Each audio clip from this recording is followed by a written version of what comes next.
5 habits secretly sabotaging your gut might be happening right now. And the surprising part is that a lot of these things are things that people think are actually helping their digestion.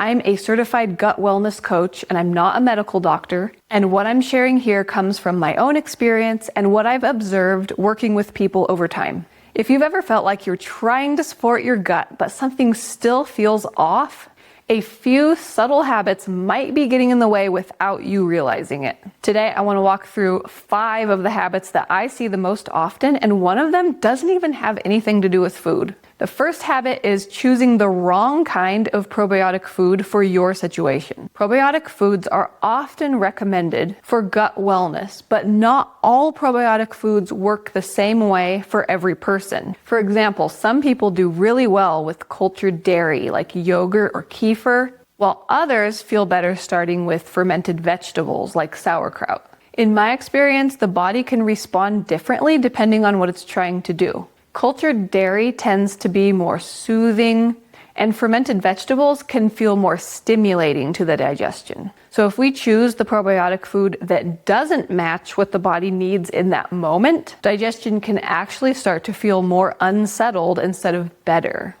So here's an example of something that I see come up quite a lot. Say someone comes to working on supporting gut wellness with diarrhea, chronic diarrhea. It's their tendency, and that's what they experience the most.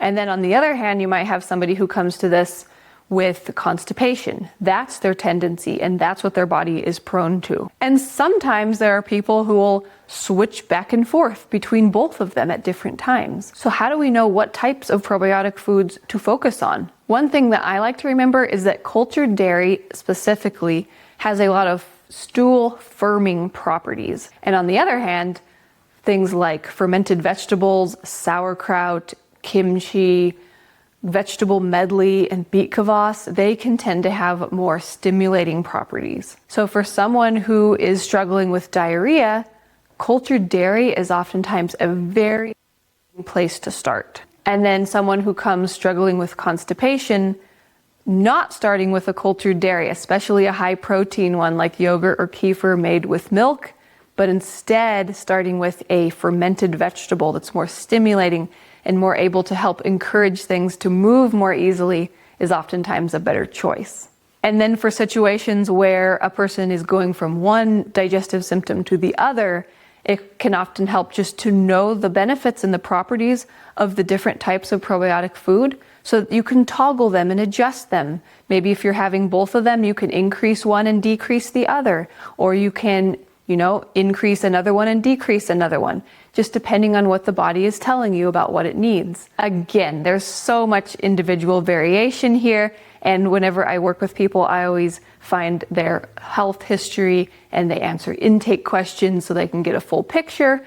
But this is just a couple of ideas that I include when I'm thinking through what foods are going to help in a certain situation. But even when people get those pieces right, there's another layer that often gets overlooked. So instead of assuming that one type of probiotic food is always the best choice, start small with one of them and observe how your body responds and then adjust if needed. Listening to your body is always much more helpful than following rigid rules. Now, before we get to the next layer that often gets overlooked, if you're looking for a step-by-step guide to start feeling better this week, you'll definitely want to check out my Gut Reset Jumpstart. It's a free guide and it's linked down in the description below this video. The second habit that I see come up a lot is being way too focused on avoiding certain foods. When people start wanting to work on their gut health, it becomes very common to start really focusing on eliminating foods. And don't get me wrong, that can absolutely help a ton in the beginning to a point. But in my experience, staying in too much of restriction for too long can actually also stall progress. What actually helped me the most was shifting my focus towards what I was including and making sure that I was including enough of those foods that really rebuild the gut. As the gut becomes more nourished and more supported, the body often becomes more resilient and more able to tolerate a wider variety of foods easily. And this is where a lot of people get stuck without knowing it. So instead of thinking about what foods should I avoid, try thinking about what foods will help my body move forward today. That small shift in thinking can make a huge difference. Now, before we get to the next habit, here's a question I'm always curious about. What's one habit that you've noticed helps your digestion actually feel better? So leave a comment and share. I always love hearing what experiences other people have, so leave me a comment and let me know. Now, the third habit is missing out on the foundational foods that actually move progress forward. Some people jump straight to supplements and super strict protocols and complicated routines and skip the basic foods that nourish the body deeply. And this is so sad because you're working so hard and you're not seeing the benefits that you want. For me, the biggest changes came when I started focusing on consistently including ancestral nourishing foods like properly made meat stock, adding additional animal fats to meals in high enough amounts, egg yolks, bone marrow, and organ meats like liver. Unlike a lot of supplements, these foods provide deep, valuable nutrients that the body can actually easily use. And when these foods are included consistently, digestion often starts to feel a lot more stable and supported. And this is the piece that made the biggest difference for me personally. So you don't have to add everything at once and you don't have to do everything at once. Even starting with just one foundational food regularly can really help the body feel more supported. And before we get to the next habit, if you would like a shopping list for better digestion, hormones, and mood,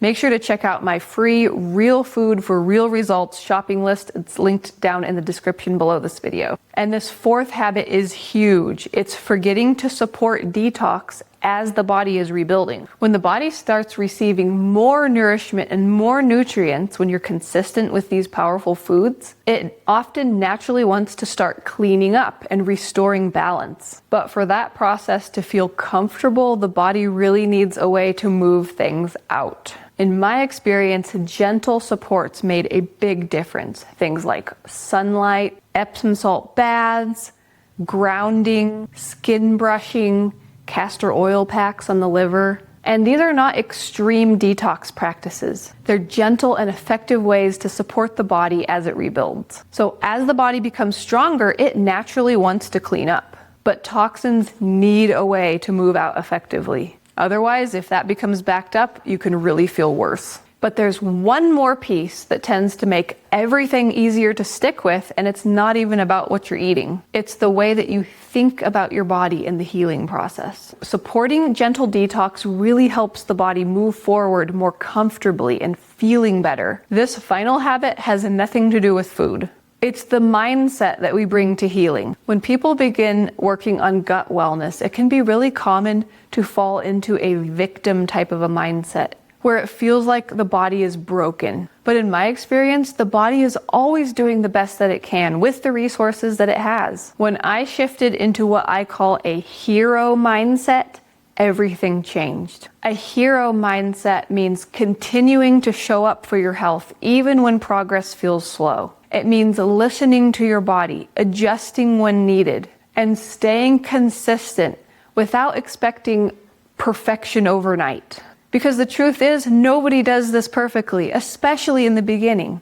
Progress doesn't come from perfection. It comes from patience, consistency, and continuing to support your body. So if you're working on your gut health right now, try to not think about it as something that you have to fix. In my experience, progress usually happens when the body starts receiving the things that it's been missing: nourishment, patience, and consistency.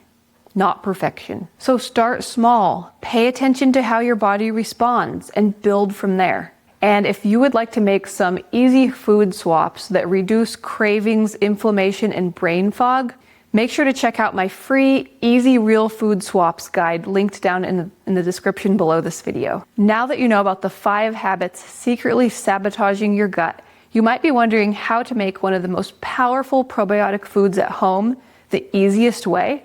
But how do you do that? It all starts by watching this video next here, because when you pair what you're about to learn in this video with what you just learned here, it'll be so much more powerful. Thank you so much for watching, and I'll see you in the next video. Bye.